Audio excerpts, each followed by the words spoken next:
Some of you might possibly have heard me say this before, but I think it bears repeating.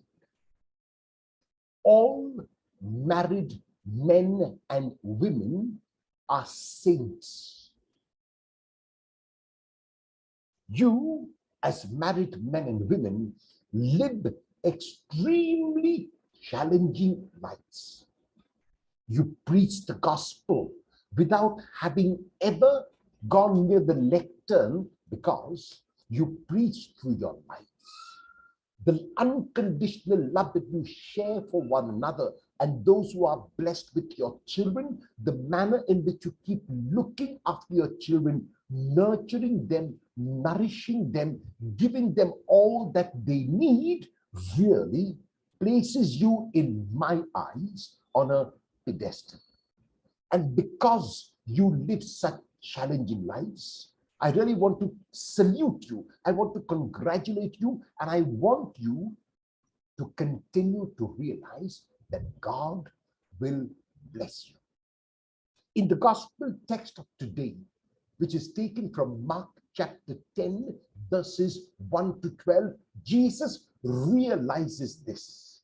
He realizes that commitment to another person is not easy, and yet he implores those who are married to continue to love. It is so very easy to each of you go your separate ways. If you disagree, you go your way, I go my way. Today, both partners are on an equal footing, and often the woman earns more than the man. So there is no need then for you to stay together. There's no need for you then to renew your commitment to each other every day. And yet, you continue to do that because you possibly hear the words of Jesus, which are quoted from Genesis. A man leaves his father and mother and clings to his wife.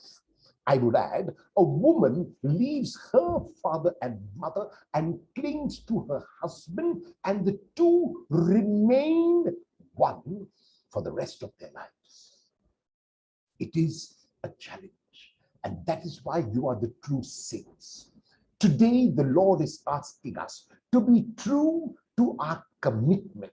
And so, therefore, the text is not only about marriage and about divorce, but about the commitment that each one of us has made in our own lives. If I am a priest, my commitment is to the Lord in the priesthood, and I have to be committed to that Lord till the end of my days. Sometimes it may be difficult. Sometimes I may want to run away. Sometimes I might want to give up.